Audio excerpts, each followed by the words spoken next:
own words. Brand. We have made it our business to collect a faithful narrative of the contest that took place at Rawford's. The account of the Luddite attack on Rawford's Mill later appeared in Charlotte's novel, Shirley. Mr. William Cartwright has a mill used for the purpose of dressing cloth in a way objected to by the men. It was from the time of those riots that I kept a firearm to protect my family.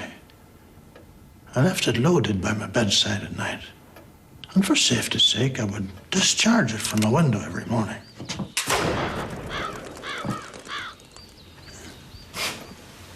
By aiming at the churchyard, I wanted to be sure that if I accidentally hit anybody, they'd already be dead.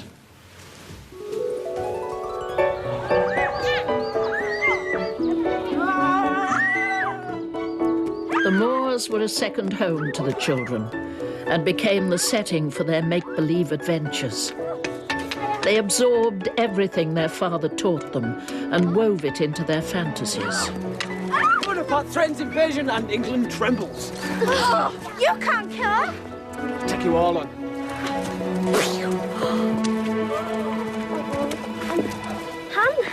Anne, you've killed him.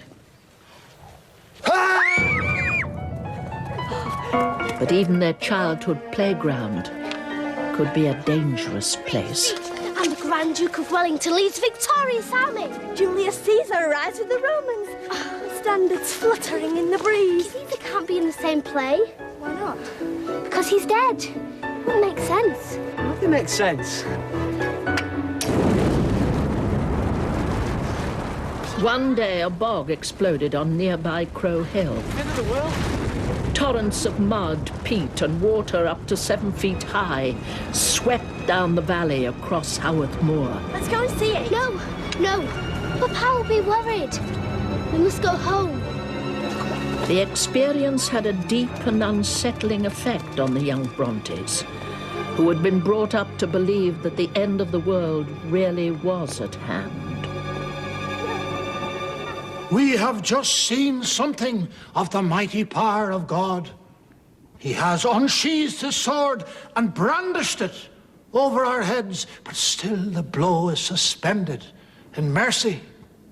It's not yet fallen on us, but the heavens shall pass away with a great noise, and the universal frame of nature shall tremble and break and dissolve. Patrick Bronte was renowned as a fiery and charismatic preacher. But at home he could be tender and thoughtful, buying gifts to delight his children. What Papa has given me for my birthday. What is it? Soldiers. This one is Bonaparte, known to his intimates as Sneaky. This one is the Duke of Wellington. It shall be mine. This one shall be mine. He looks a grave little fellow. I shall call him Gravy. Yours is a queer little thing, Anne. Let's call him Waiting Boy. Yes, Waiting Boy. These are 12 young men who have been on a long and weary adventure. There are 4 genii sent to protect them. I am the genius Brannii. You should be Tannii, you should be Emmii, and you should be Annii. They shall found the lands of Angria and Gondel, and the capital of their empire shall be the great Glass Town. Its splendor shall dwarf the cities of Babylon. London and Paris. They shall conquer all who oppose them. These toy soldiers sprang to life in the children's imagination, inspiring hundreds of adventure stories set in the fantasy lands of Angria and Gondel. The tales were dominated by battles, politics, and revolution.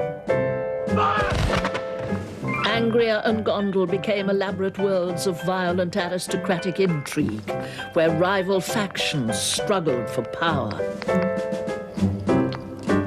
The Yorkshire moors transformed themselves into vast savannas, surrounded by olive groves and palm trees, and bathed in tropical sunlight. The children made quill pens out of rook's feathers, so that they could write in tiny lettering that would look like printing. Paper was expensive, so they cut up old sugar bags and pieces of wallpaper and sewed them together to make miniature books. We called our childhood passion for writing scribble mania. At first, these fantasies were a defense against the confusing outside world and a refuge from grief and isolation. But as the Brontes grew up, their fixation with the magical lands of their imagination would cast a shadow over their lives. We wove a web in childhood, a web of sunny air. We dug a spring in infancy of water pure and fair. We are now grown up to riper age. Are they moulded back to clay, for life is darkly shaded, and its joys fleet fast away? Gradually, the two imaginary worlds divided. Emily and Anne focused on Gondel, and Charlotte and Branwell became absorbed in Angria. One of their heroes was called Percy, Earl of Northumberland, who became Branwell's alter ego. His countenance is handsome, but his mind is deceitful, bloody, and cruel. He's drinking again. Large amounts of brandy and wine.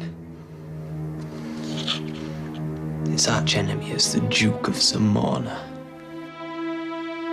Zamorna was Charlotte's hero, an imaginary son of her favourite, the Duke of Wellington. He was handsome and had many mistresses, among them the beautiful servant girl, Mina Lowry. Mina Lowry was tall, finely shaped, with expressive features, and a complexion of the richest brunette. The people of Angria became as real to Charlotte as her family, but Zamorna and Mina Lowry cared nothing for the rules of society and lived in a world where passions roamed free and vice often triumphed over virtue. On seeing her lover, Zamorna, she sprang forward with an exclamation of joyful surprise. "Who are you, sir?" asked her little son Ernest. Zamorna now bent down. "I am thy father, child." The Byronic Zamorna, with his dubious past and illegitimate child, resurfaced in Charlotte's novel Jane Eyre as the dashing Mr. Rochester. Your pupil, Adele, is the daughter of a French opera dancer, Céline Varron, for whom I once cherished a grande passion. Now you know she is the illegitimate offspring of a French opera girl, you will perhaps think differently of your post and your protégé. No, sir. Adele is not answerable for either her mother's faults or yours. I have a regard for her. Now that I know she is in a sense parentless, forsaken by her mother and disowned by you, sir, I will cling even closer to her than before.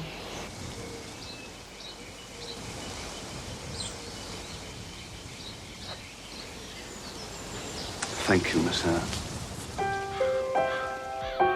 Emily and Anne's world of Gondel was much less exotic than Angria, but equally engrossing. I fear that Gondel has been invaded by the Goldines. We must feed up the troops on roast beef, Yorkshire pudding, and pickles. This intense period of creativity helped the children to recover from the deaths of their older sisters. But the time had come for Patrick to find a new school for the girls. Charlotte was the first to go. Oh, she was a brave girl. Made the journey quite alone. Even though he could barely afford the fees, Patrick chose a school for young ladies called Roe Head at Murfield, 20 miles from Haworth. I believe that she was warmly welcomed by the other pupils. Ugh, she's in a farm wagon. She looks like a little old woman. She's so thin, dried up looking. And that dress, how old could it be? She's anything but pretty. In fact, I'd say she was positively ugly. The other girls thought me an oddity. My eyesight was so poor that they would not let me join in their ball games, so I would sit under a tree and write. Awakened from eternal slumber. One night, I decided to tell them one of Tabby's tales. The corpse of the dead mother rose from its grave. And from then on, it became a nightly ritual. As the dogs howled in the yard. Poor Ellen Nussey would get so frightened. But she became my dearest friend. Her rotting breast. We corresponded for the rest of our lives. Skeletal fingers. When the stepmother saw that her evil treatment of the children had raised their mother's spectre, she cried out in fear and swore that she would feed and wash the children.